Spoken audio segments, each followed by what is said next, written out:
ئەی خوایە ئەم میلەتە تاوانی چیە کە تووشی ئەم سەرکردانە بووە؟ چیرۆکی ئەو پێشمەرگانەی کە لە برسا لەناو بەفردا ڕق بوونەوە.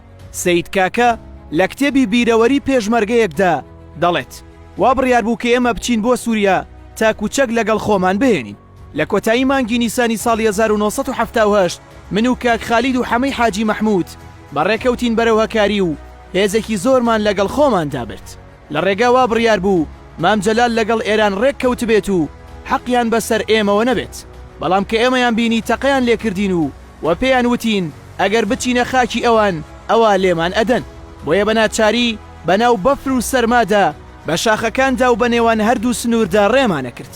ئەمە لە کاتێکدا بوو پێشتر ئیدریس بارزانی ئاگادار کرابوویەوە کە ئێمە تێدەپەڕین و ئەویش نامەی ئاراستەی پێشمەرگەکان کردبوو کە نابێت شەڕی براکوژی بکرێت. بەڵام بەداخەوە ئەوە وا دەرنەچوو. ئێمەش لەبەرەوەی ئاشکرا نەبین و تووشی شەڕ لەگەڵ ئێران یاخود ڕژێم یان سەرکردایەتی کاتی نەبین، بەش بووین و شەوگەیشتینە گوندی زێ و تاکو نام بخۆین. بەیانی زوو بە شوێن پێی پێشمەرگەکاندا ڕۆشتین چونکە شارەزای ڕێگاکە نەبووین. کە گەیشتینە کێلەشین 11 پێشمەرگە لە برسا مردبوون و لەناو بەفرەکەیان ڕقبوو بوونەوە. ڕۆژێکی تر هێزەکانی قیادە موەقەتە هێرشیان کردە سەرمان و لە شەڕەکەدا 5 کەسیان لێ شەهید کرا و دوانیشیان لێ بەدیرگیرە.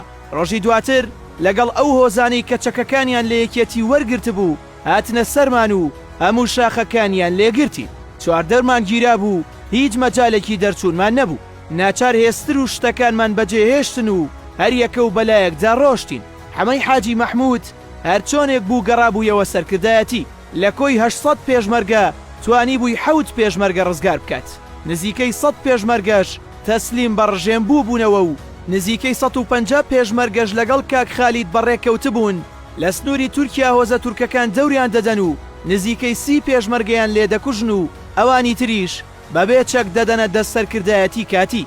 دەوری مانگی ئاب و ڕژێم هێرشی هێنا تاکو گوندەکانی سەرکردایەتی کاتی بگوازێتەوە، بەڵام ئەوان هیچ شەڕیان لەگەڵ ڕژێم نەکرد و هەمویان هەڵهاتن و ڕژێمیش گوندەکانی هەموو کاول کردن و هەمویانی سووتاند و ئەوەی دەستی کەوت لەگەڵ خۆی بردی. ئێمە کە گەڕاینەوە گوندی بەرکێ و سامی ئێمەی بان کرد بۆ نان خواردن.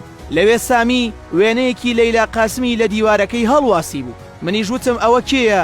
ئەوانیش پێکەنین و وتیان تۆ چۆن ئەوە ناناسیت؟